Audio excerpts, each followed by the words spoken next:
Mas eu quero revisitar um texto com vocês, que, segundo as minhas anotações, nós olhamos para ele já tem uns 5 anos, que está lá em Números 20. Pedi que vocês abram aí. Números 20. Gostaria muito que as crianças e os juniores também aproveitassem esse tempo, entendendo algumas coisas importantes para a vida, alguns princípios aqui bem importantes para a nossa vida cristã, princípios que eles contribuem bastante para o nosso amadurecimento,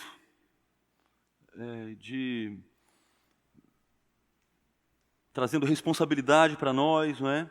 E fazemos isso à luz do Novo Testamento, de Cristo, lembrando do perdão que recebemos em Cristo também.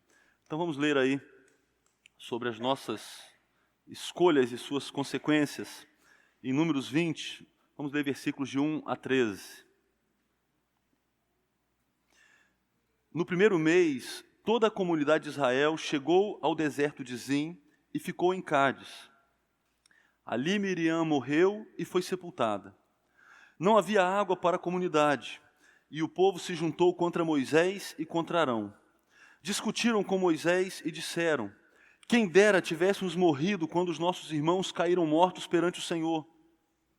Por que vocês trouxeram a Assembleia do Senhor a este deserto, para que nós e os nossos rebanhos morrêssemos aqui?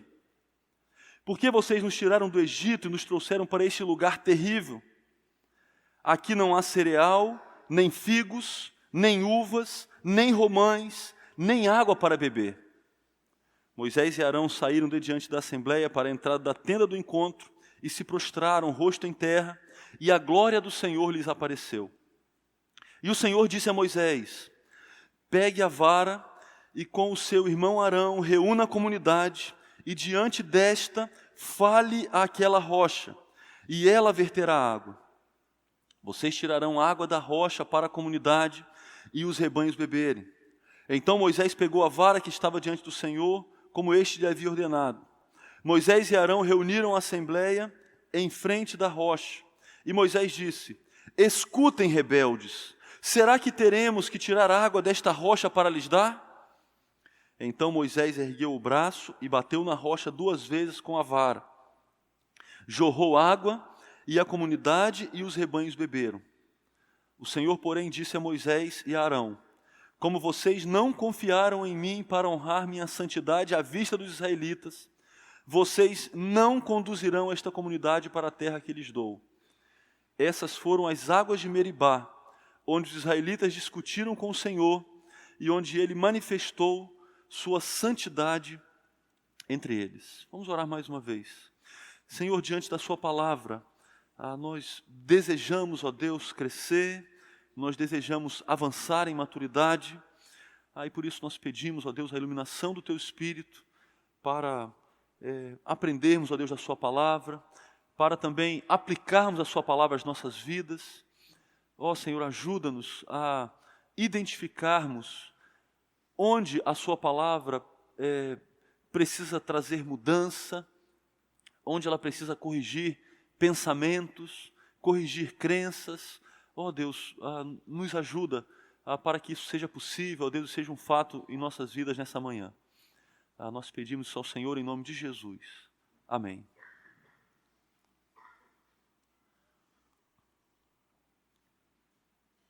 As crianças sabem o que são as consequências do que fazemos. Vocês sabem, os juniores, vocês sabem o que são as consequências. A gente fala: olha, cuidado com as consequências disso daí, hein?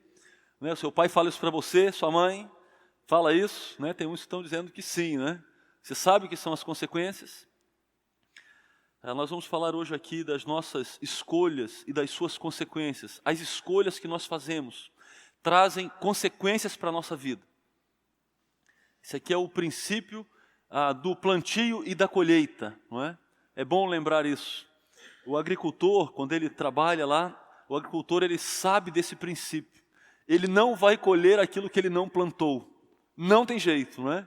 Se ele não, na época lá do plantio, se ele não trabalhar bastante, pegar a semente, preparar a terra e lançar a semente, e depois capinar ali, né, e cuidar daquilo, ele não vai colher. Se ele não plantar, ele não colhe. Ele precisa trabalhar. E ele sabe então que as escolhas dele têm consequências. O agricultor sabe disso. As crianças precisam saber disso também. Até os adolescentes. Até esses, né, precisam saber que as suas escolhas, as escolhas de hoje, nesse tempo aí de 14 anos, 15, 16, né, 17 anos, algumas escolhas que vocês farão hoje, você vai depois lidar com as consequências em toda a sua vida, por causa de algumas escolhas de hoje. Algumas são muito importantes e elas têm grandes consequências. E aqui nós estamos pensando tanto nos nossos acertos, que nós podemos ter boas colheitas aí de acertos, não é? Mas também nós podemos lidar com consequências de erros por vários anos. Algumas vezes nós vamos lidar a vida toda, não é? Eu tenho eu não sei se eu já contei para vocês, acho que já, não é? Mas vou contar de novo, se eu não lembro agora, né? Eu tomei um tombo de bicicleta daqueles, quando eu era garoto. Acho que eu tinha uns, sei lá, 10 anos de idade, né? Foi meu tio que me socorreu, não sei se ele lembra. Ele me levou para a farmácia para fazer os remendos lá, né? E eu levei um tombo de bicicleta. Foi um tombo bom mesmo. Eu tenho aqui no ombro uma cicatriz desse tombo, tenho no cotovelo também. E no ombro aqui eu lembro, né? Eu boto a mão aqui, eu lembro desse tombo, né? Puxa, foi uma marca que ficou, né? Uma consequência. Mas na verdade eu podia ter morrido nesse tombo, porque eu quase bati a cabeça no poste, correndo de bicicleta. Eu desequilibrei e eu fiz assim e depois caí para o lado de cá, né? Eu podia ter morrido naquele tombo e não ia ficar lembrança para mim, né? Mas ficaram as cicatrizes daquele tombo, que eu vou conviver com elas até morrer. Ficaram algumas lições também daquele tombo, né? Ficaram alguns aprendizados. Mas isso é só uma ilustração das nossas escolhas. Então nós fazemos escolhas. Então naquele caso, né, naquele dia, eu decidi apostar uma corrida de bicicleta. E eu fui afoito demais, né? Não tinha tanta habilidade assim. E eu me dei mal. Fiz uma escolha. Foi uma brincadeira, né? Não estava com uma intenção ruim, mas foi uma escolha. Eu decidi apostar uma corrida de bicicleta, passei na lama, derrapei na lama e tomei um tombão, né? Eu não planejei cair, eu não desejei cair, muito menos sentir dor, muito menos ficar com marca no corpo até hoje. Não desejei isso. Mas eu fiz a escolha de fazer o quê? De apostar corrida de bicicleta. E eu corri a beça, pedalando, né? A minha escolha foi de apostar corrida de bicicleta. E aí, diante dessa escolha, eu tive que administrar as consequências da minha escolha. E aí eu aprendi que quando eu escolho apostar uma corrida de bicicleta, existe o risco de tomar um tombão. E foi o que aconteceu, não é? Levei um tombão ali e aí foi útil para mim isso também. Mas a vida, ela não é feita só de corrida de bicicleta. E a lição, né, que eu tenho para vocês não é que não aposte corrida de bicicleta e tudo vai bem e tudo irá bem na sua vida. Não é essa a aplicação, não é? Nós vamos fazer várias escolhas na vida, várias, e nós vamos colher as consequências das nossas escolhas. Eu falei aqui das crianças e adolescentes, mas é claro que isso vale para os jovens, isso vale para pessoas idosas, não é? Existem escolhas. Eu lembro aqui de Provérbios, né? Aquele texto lá falando sobre Provérbios 5, né, se não me engano, falando sobre as questões tentação sexual.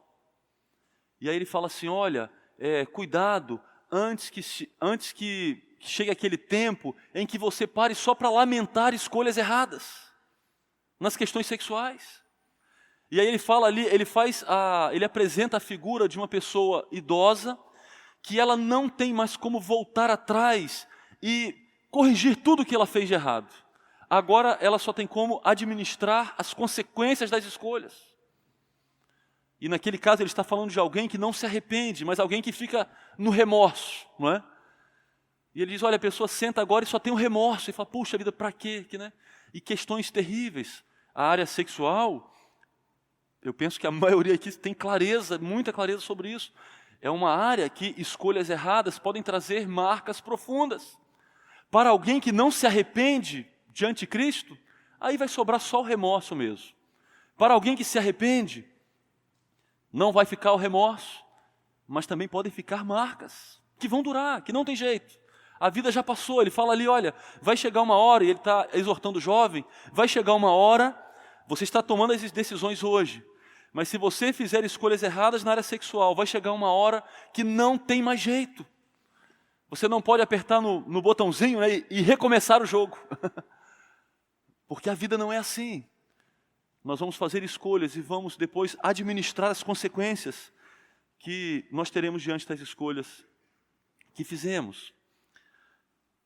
O que nós lemos aqui, não é?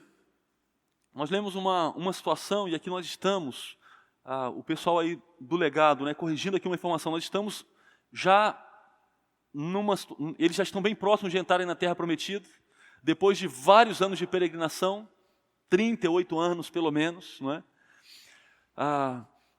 E agora, mais uma vez, a cena se repete. O povo reclama com Moisés. Nenhuma novidade na reclamação, não é? Já havia uma grande troca ali daquelas pessoas, né? Muitos já tinham morrido no deserto, como o Senhor tinha falado que aconteceria, mas alguns ainda estavam ali. E eles reclamam com muita intensidade, não é? Olha aí o verso 3, né, o pessoal da reunião de casais ontem, olha o tom da conversa aqui no verso 3. Quem dera tivéssemos morrido quando os nossos irmãos caíram mortos perante o Senhor.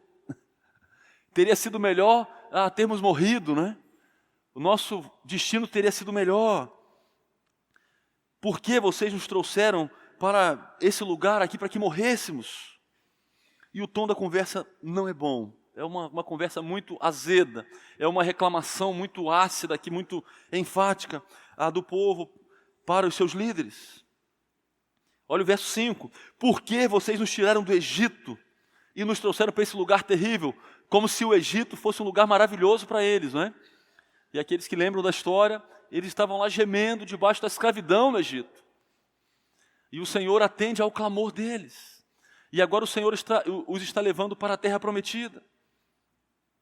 E eles têm uma reclamação ácida aqui, uma reclamação muito, muito intensa, não é? Muito forte para Moisés. Moisés ouve aquelas coisas e ele, junto com seu irmão Arão, ele se apresenta diante do Senhor. E eles tinham um privilégio, Moisés tinha um privilégio muito grande, porque ele ouvia o Senhor diretamente. Agora o Senhor aparece e o Senhor então dá uma ordem para ele.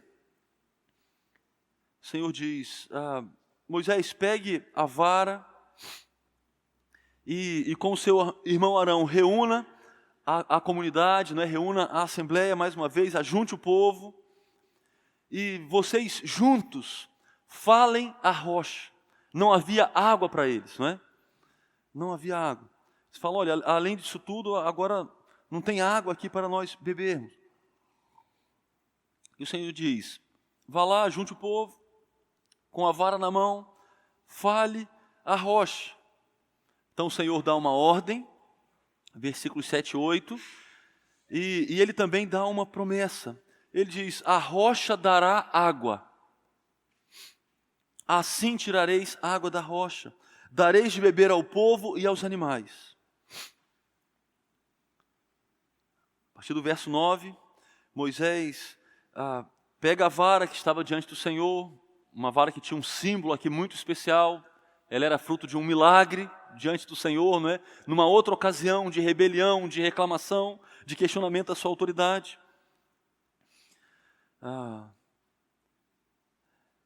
E aí Moisés reúne o povo, e aí ele fala ao povo. Olha o verso 10, ele diz assim, escutem rebeldes, será que teremos que tirar água desta rocha para lhes dar? E aqui nós temos um problema. Parece que Moisés agora devolve aquela reclamação ácida, não é? Com um discurso inflamado, raivoso, um discurso não autorizado por Deus. E aí ele ergue o braço, verso 11, e bate na rocha 2 vezes com a vara. E nós temos problema aqui, não é? Lá no Salmo 106, o texto diz assim: provocaram a ira de Deus junto às águas de Meribá, e por causa deles Moisés foi castigado. Rebelaram-se contra o Espírito de Deus, e Moisés falou sem refletir. Moisés fala sem refletir, ele fala o que ele não tinha sido autorizado a falar. O que ele deveria falar era falar à rocha. Ele fala com raiva para o povo e ele bate na rocha, que ele não deveria bater, mas só falar. E dessa maneira ele iria glorificar o nome do Senhor, porque a nossa obediência glorifica a Deus, a nossa obediência exalta a Deus. E a obediência de Moisés naquela ocasião apontaria para o milagre de Deus, não é? Destacaria o milagre de Deus, a misericórdia de Deus com o povo reclamando. E talvez para nossa surpresa, apesar disso, sai água da rocha, sai muita água, não é? E aí você pode pensar assim: puxa vida, que bom, ufa, não é? Graças a Deus não teve nenhum problema, e Deus deu água como Ele prometeu. As pessoas beberam e os animais também. Aquele problema imediato foi resolvido. Mas na sequência do texto, o Senhor agora vai lidar com Moisés e Arão.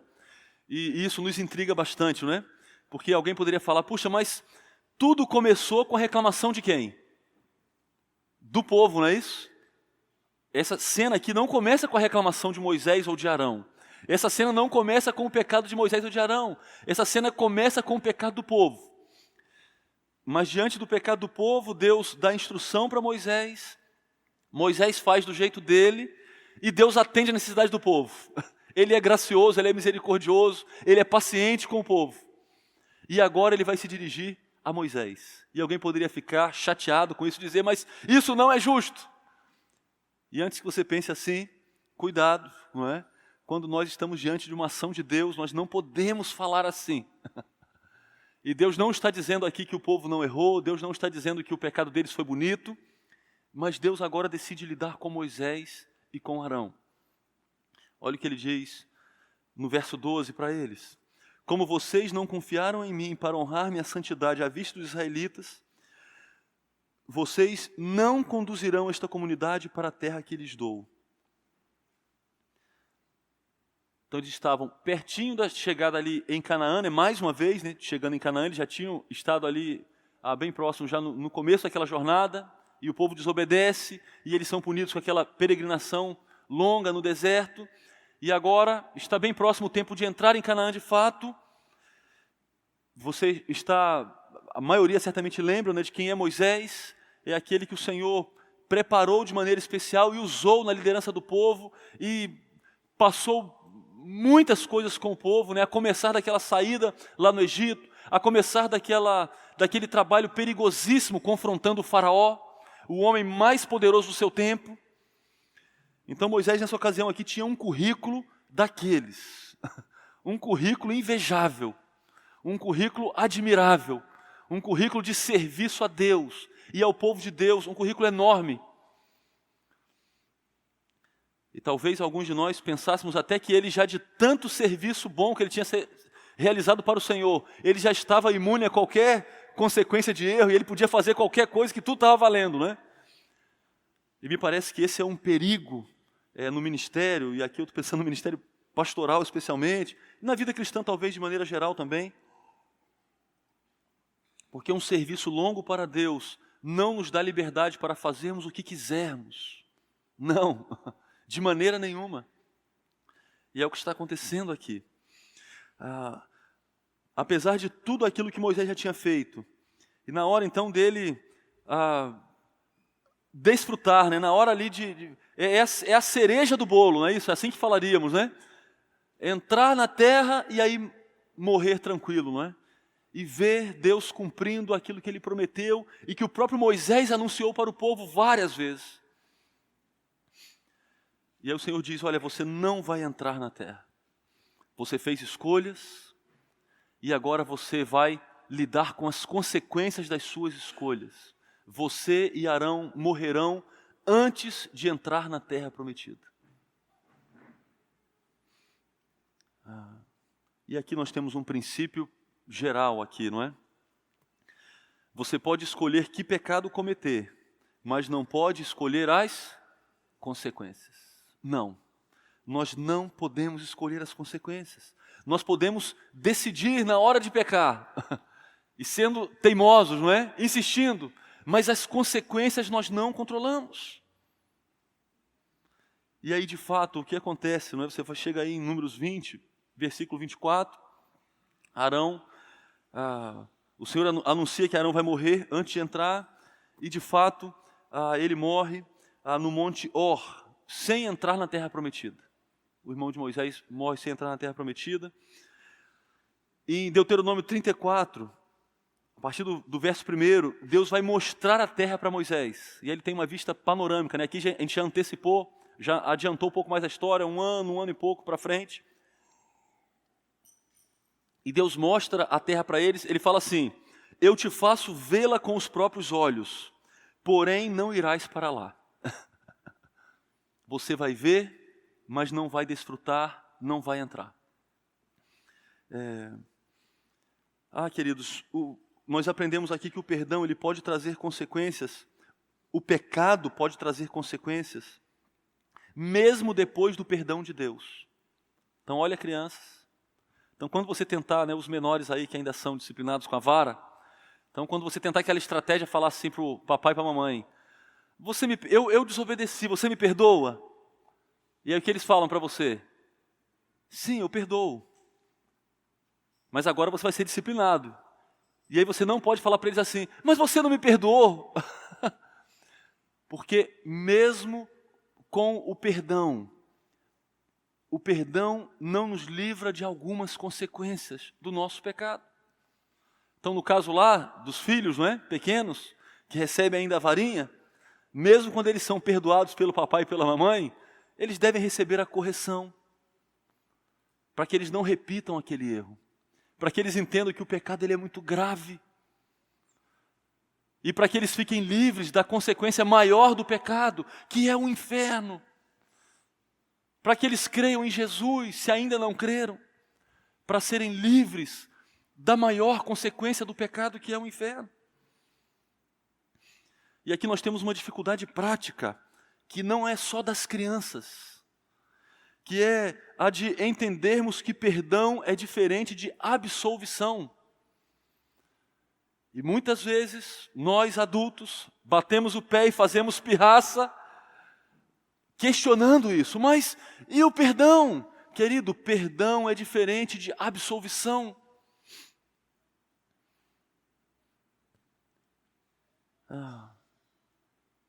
Então, os adultos não conseguem enxergar as consequências diretas das suas escolhas em algumas situações.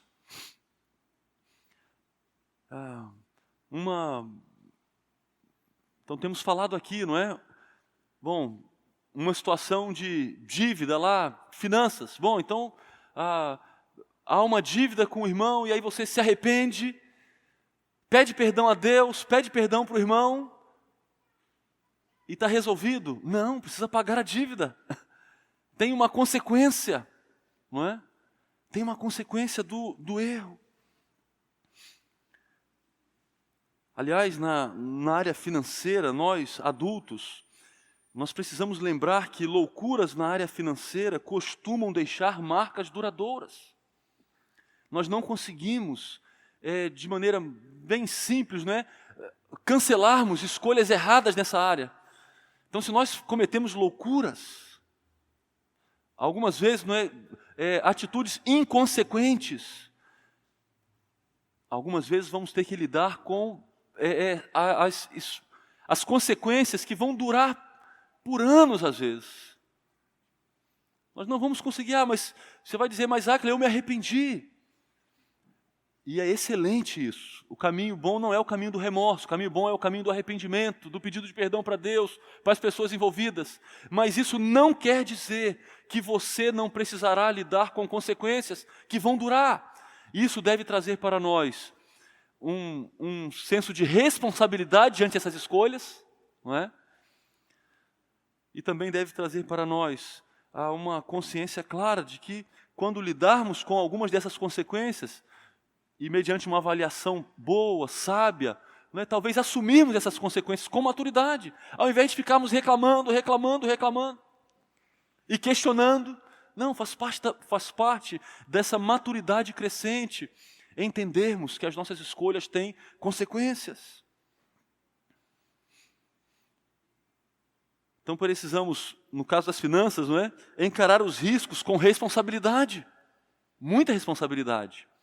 E aqui poderíamos falar de envolver, no caso dos casados, envolvermos o cônjuge antes de tomarmos decisões, já que as consequências serão para os dois ou para a família, seria sábio envolver a família antes de tomar as decisões. Tem a ver com esse princípio. Eu lembro, anos atrás, quando eu conversei com uma pessoa, lá de São Paulo, que ele tinha feito um planejamento, e aí abriu uma empresa, e tinha um contrato muito bom, que ele iria atender aquele contrato, só que aí ele adquiriu equipamentos, vários equipamentos, para aquele contrato, e naturalmente ele iria receber, né? A sua empresa, ele ia prestar um serviço e ia receber. No meio do caminho, a empresa lá, a instituição que faria que ele trabalharia para eles, não assinaram o contrato. O contrato ainda não tinha sido assinado, não é? E talvez isso tenha sido um erro, não é? Básico. Ele gastou muito dinheiro antes do contrato ser assinado. E aí eles mudaram lá, a alta gerência mudou e falou, não, nós não vamos fazer mais com você. Só que agora o que ele tinha? As dívidas, que eram muitas, porque ele tinha comprado, ele não tinha dinheiro para comprar. Ele comprou na base do crédito. Então ele tinha as dívidas, mas ele não tinha o quê? Ele não tinha receita, não é? Que ele estava contando com ela. E aquela pessoa teve que lidar por anos com aquela situação. Foram anos. O ato final, nesse caso para ele, foi vender a sua própria casa. Porque ele gastava 40% dos seus recursos todo mês apenas para pagar dívidas. E estava em uma situação insustentável. Ele teve que vender a própria casa para liquidar aquilo ali de vez. Mas ele já tinha lidado com aquilo por vários anos. Queridos, isso é uma ilustração. Não é para crucificar a pessoa que fez isso, não é? É para nos lembrar que as nossas escolhas têm consequências. E algumas delas duradouras. E eu estou falando aqui de um irmão querido, crente, que vai para o céu. Perdoado por Jesus, mas que precisou lidar com as suas escolhas. Isso acontece com a gente também, não é?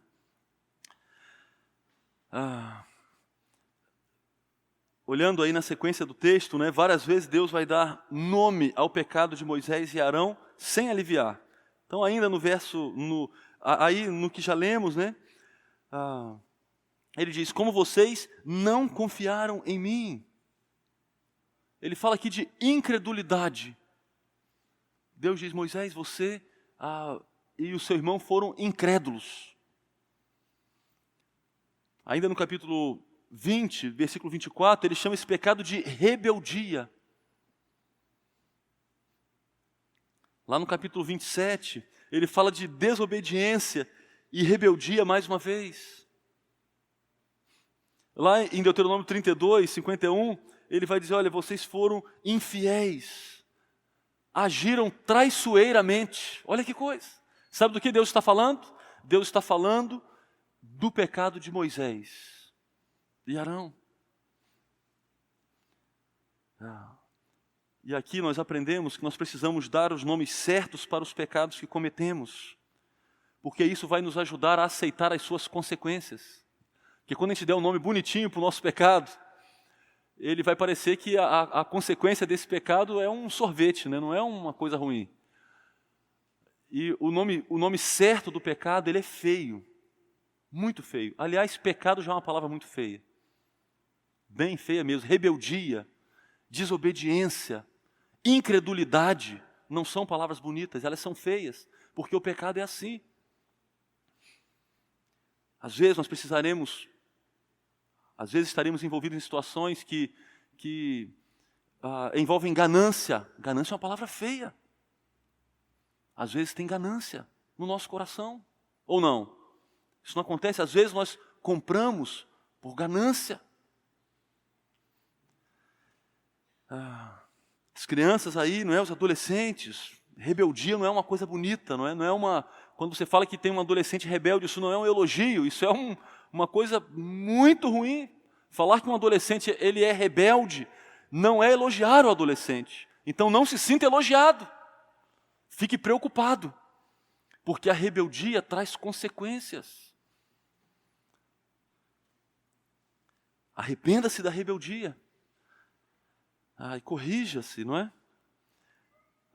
Então, nós não podemos nos referir, né, aos nossos pecados, justificando-os com o erro dos outros. Então, o Senhor poderia usar ali o pecado do povo e falar, puxa, mas Moisés na verdade ele só fez isso porque as pessoas, não, ele não pode, não, Deus não fez isso, e Moisés também não, porque de fato ele não podia fazer assim.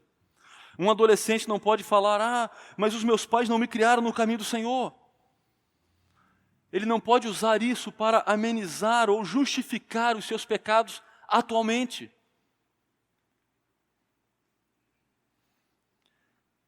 Nós aprendemos também, e aliás, aqui nós temos um consolo, não é? Moisés ele decidiu obedecer ao Senhor, apesar da consequência do seu erro. Quando você vai lá para Números 27, talvez você possa virar um pouquinho aí as páginas da sua Bíblia, a partir do verso 12.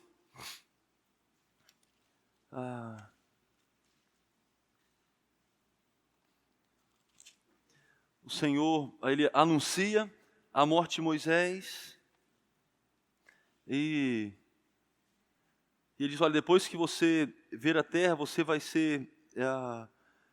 você também será reunido ao seu povo, né, como seu irmão Arão. Arão já tinha morrido aqui. E aí ele vai repetir o que aconteceu lá no deserto de Zim, em Meribá.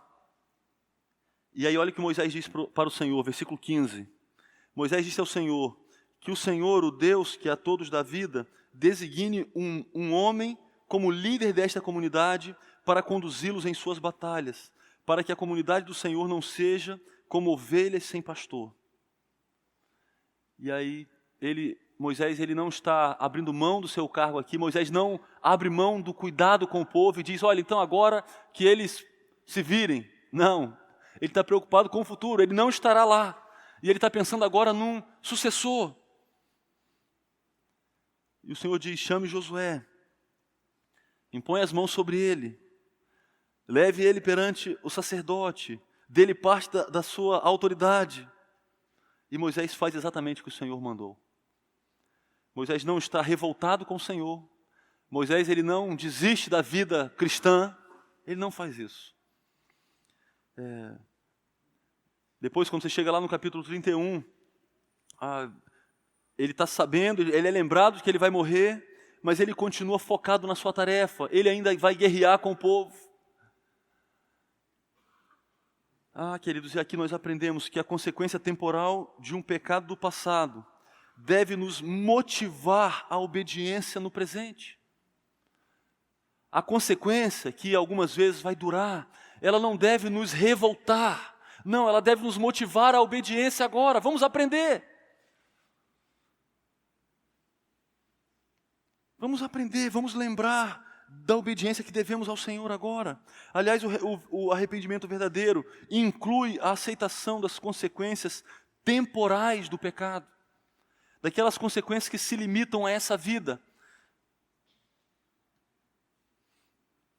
Um sinal de arrependimento é pensar no próximo, ao invés de lamentar as consequências sofridas. Aliás, raramente as consequências do pecado limitam-se apenas ao pecador. Raramente. Normalmente elas atingem aqueles que estão próximos a ele. Por isso que quando nos arrependemos, devemos buscar reparar o nosso erro, amenizando sempre que possível os danos causados pelo nosso pecado. Lá em Deuteronômio 3, tem algo bem comovente, não é? O próprio Moisés vai contar Aqui ele apelou para o Senhor, pedindo que o Senhor pudesse voltar atrás. Senhor, mas olha só, deixa eu entrar. Eu sei que o Senhor já falou que eu não vou entrar, mas deixa eu entrar. Lá em Deuteronômio 3, a partir do verso 23. Mas Deus o repreende e o proíbe de falar novamente sobre isso. O próprio Moisés narra isso. Ou seja, ele aceitou a consequência, não por ser algo irrelevante para ele. Deus não tinha dito um não para Moisés em algo irrelevante, em algo que ele não se importava. Era algo muito importante para ele. Foi uma dura consequência, mas o seu arrependimento foi verdadeiro. E isso é um traço também de maturidade, não é? Ao lidar com a consequência de um pecado ou de uma escolha mal feita, assuma o erro, devemos assumir o erro sinceramente ante Deus, recebendo o perdão dele. Graças a Deus, ele nos perdoa. Em Cristo o Senhor nos perdoa. Nenhum crente precisa de uma vida de remorso. É muito interessante porque o Senhor nos ensina a lidarmos corretamente com o nosso passado, por causa do perdão que Ele nos oferece. Então esse aqui não é uma pregação que nos chama para o remorso e para olharmos para o passado e ficarmos lamentando. O perdão que Cristo nos dá, Ele faz com que olhemos para o passado de maneira diferente, sem remorso, agora com maturidade. Se estamos lidando hoje com alguma consequência temporal de um pecado passado, não vamos nos revoltar com isso, nem ficar lamentando isso. Encare as consequências do erro, obedecendo a Deus. Faça o que tem que ser feito. Então e às vezes a gente tende até a virar o jogo, né? Um discurso de vítima. Não devemos fazer assim. Vamos obedecer ao Senhor hoje, fazendo o que precisa ser feito, assumindo as nossas responsabilidades, ao invés de ficar lamentando eternamente. Por fim, o testemunho bíblico sobre Moisés, lá em Deuteronômio 34, a partir do verso 5. O testemunho bíblico ele é muito bonito. Você pode abrir aí, Deuteronômio 34. E aí Moisés, ele morre. Mas olha o testemunho bíblico sobre ele, não é? A partir do verso 5. Moisés, o servo do Senhor, morreu ali em Moabe, como o Senhor dissera. Ele o sepultou em Moabe, no vale que fica diante de Bet-peor. Mas até hoje ninguém sabe onde está localizado o seu túmulo. Moisés tinha 120 anos de idade quando morreu, todavia nem os seus olhos, nem o seu vigor tinham se enfraquecido. Os israelitas choraram Moisés nas campinas de Moabe durante 30 dias, até passar o período de pranto e luto. Versículo 10. Em Israel nunca mais se levantou profeta como Moisés, a quem o Senhor conheceu face a face, e que fez todos aqueles sinais e maravilhas que o Senhor o tinha enviado para fazer no Egito, contra o faraó, contra todos os seus servos e contra toda a sua terra. Pois ninguém jamais mostrou tamanho poder como Moisés, nem executou os feitos temíveis que Moisés realizou aos olhos de todo o Israel. E antes que você fique lamentando, né, falando, puxa vida, e agora? Não teve mais jeito, não é? Nós aprendemos aqui que as consequências temporais de um erro passado não impede que a pessoa tenha um bom relacionamento com Deus no presente, deixando um grande legado, deixando uma marca boa para outras pessoas, deixando um exemplo. E isso só é possível por causa do Senhor. Isso só foi possível na vida de Moisés por causa do Senhor. E isso é possível na minha vida e na sua vida por causa do Senhor. Então, mesmo que já estejamos hoje, né, administrando cicatrizes de algumas escolhas, nós não precisamos ficar lamentando, nós podemos nos alegrar no perdão que recebemos em Deus e podemos também ter a esperança de termos uma vida relevante para o Senhor, no serviço do Senhor e na vida de outros. Enquanto lidamos com essas consequências. As consequências temporais de um erro passado necessariamente não impedem a pessoa de ser alguém muito relevante para o Senhor e o seu reino. Queridos, aquele princípio geral, não é? Eu penso que ele é bom ele nos conduz em maturidade, não é? Você pode escolher que pecado cometer, mas não pode escolher as consequências. Mas graças a Deus, essas consequências temporais não anulam a nossa vida. Isso só é possível por causa do Senhor, e isso só é um fato por causa do Senhor, e por isso nós devemos louvá-lo, engrandecê-lo, tá bom? E fica aí um encorajamento aí para as crianças. Nada de tentar fugir da varada do papai e da mamãe. Foge do pecado, porque a varada é por causa do pecado. Então o que você tem que ter pavor é do pecado. Sai fora do pecado e corre para Jesus para ter um coração transformado por Ele. Mas se for preciso enfrentar a varada, enfrenta a varada. E aí foge do pecado mais ainda, tá bom? E os adolescentes também, não é?